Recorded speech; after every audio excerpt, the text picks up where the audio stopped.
Bonjour ou bonsoir. J'avais fait une story il n'y a pas tellement longtemps, disant que j'allais avoir une bonne nouvelle à vous annoncer. Mon deuxième livre va être publié à la fin mars, avec les éditions L'Apothéose à Québec. Avec cette maison d'édition, j'en suis très heureuse, je vais pouvoir vous rencontrer dans certains salons du livre. Et mon livre va pouvoir être sur les tablettes de plusieurs librairies indépendantes du Québec. Si vous restez en France et que vous avez lu mon premier livre, sachez qu'il sera possible de le commander dans vos librairies. Faire un livre, c'est une chose, mais rencontrer les gens, pouvoir rencontrer les gens, être en relation avec eux, c'en est une autre, surtout quand on a un sujet comme le mien, qui parle de cheminement personnel, de dépassement même personnel.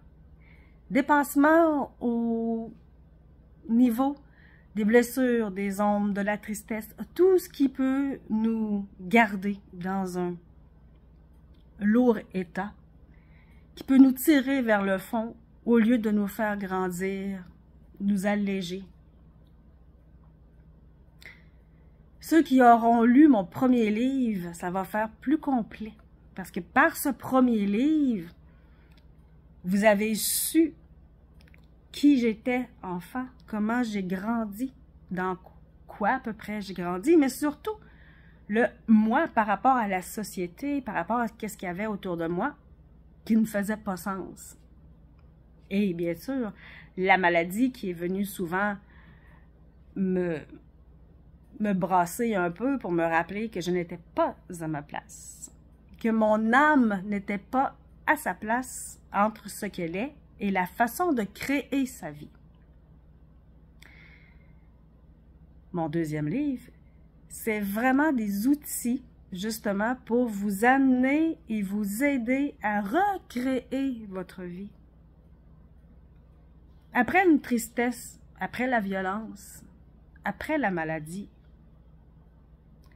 on a le choix de rester victime ou dans la non-action, ou de désirer vouloir continuer sa vie et de s'élever au-delà de ses blessures, de ses ombres, de la solitude, de la tristesse, peu importe. Il y a des obstacles à ça. Entre autres, il y a notre cerveau. Je l'explique à ma façon dans mon livre, plus au niveau de l'âme, parce que je crois à l'âme. Mais sachez qu'au niveau scientifique, le cerveau, c'est un peu logique aussi, là, il se réfère qu'au connu. En fait, qu'au passé. Comment vouloir créer un avenir différent, avec plus de lumière, plus de légèreté, plus de joie, qui nous ressemble plus, dans lequel on va pouvoir réaliser nos rêves, si on se fie qu'au passé qu'on ne veut plus, qu'il soit douloureux ou pas, que nous avons vécu des traumatismes ou pas, des peines plus, que j'appelle conventionnelles, il faut quand même dépasser ce stade et comprendre comment le cerveau fonctionne pour arriver à développer notre conscience. Il faut arriver à développer le sentiment que nous sommes maîtres en soi, c'est-à-dire de nous ressentir, nous, en tant qu'âme, en tant qu'être incarné, et non juste menés par des idées du passé, des blessures, des croyances, il y en a-tu des croyances, qui gèrent nos vies et dans lesquelles on a été élevé et que l'on a grandi. Et souvent, malheureusement, nous avons fait nôtres ces croyances parce que c'est ça qui nous a été enseigné. Outre le cerveau, les émotions, quelque chose qui est très réglé au cerveau. Moi, j'en fais une description vraiment au niveau de l'âme. Dans mon livre, que les émotions sont des messages entre notre âme, notre monde intérieur, et la société et les gens autour. Exemple.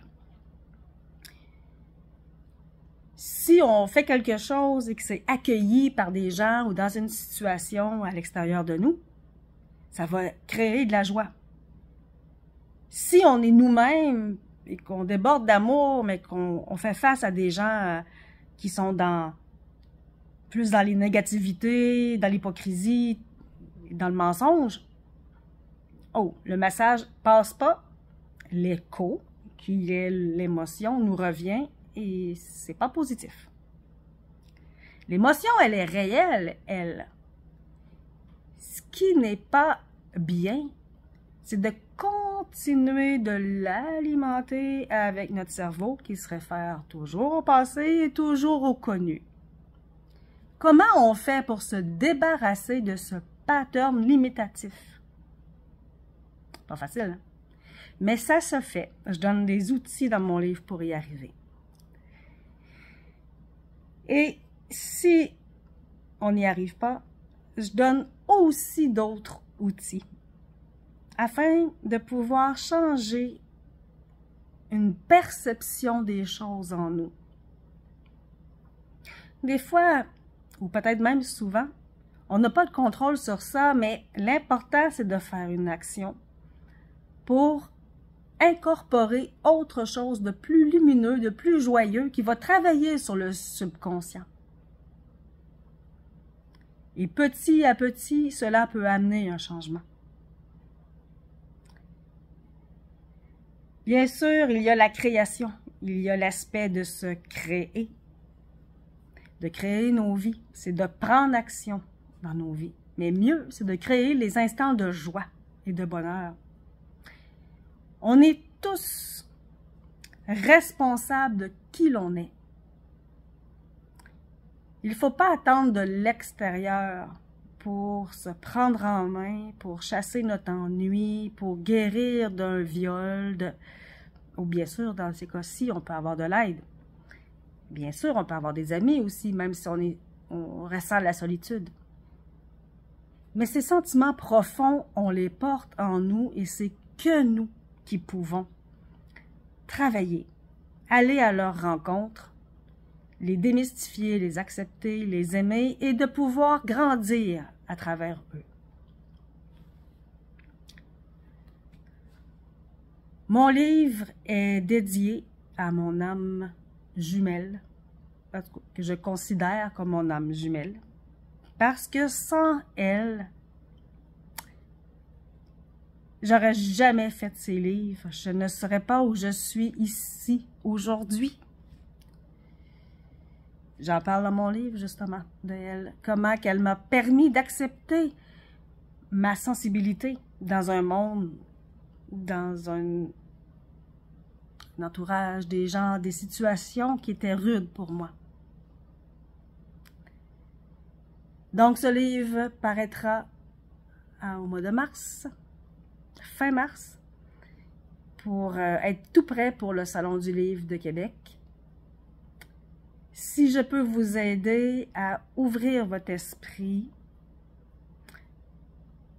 à sentir que vous n'êtes pas pris dans votre peine, pris dans votre souffrance, mais qu'il existe bel et bien une autre façon de vivre, j'en serais touchée, choyée. Choyée pas par l'ego, choyée parce que, autant par ce livre que par le premier, c'est l'amour de vouloir faire reculer le mensonge, la violence, le manque de respect, le jugement. Choyée de pouvoir apporter les gens plus haut, plus loin que le moule de la société qui nous est fortement conseillé, même que pratiquement obligé. Donc, j'espère vous rencontrer. J'aimerais bien que vous lisiez mon livre, mais que vous m'en parliez aussi. J'aime bien avoir des retours de personnes, encore une fois, que ça soit créatif. Je demeure disponible pour les gens qui veulent parler de mon livre, qui ont besoin d'en parler, qui reste dans les sujets de mon livre. Parce que faire un livre, pour moi, c'est pas qu'un livre. C'est vraiment une passion, une quête d'amour, de respect envers soi.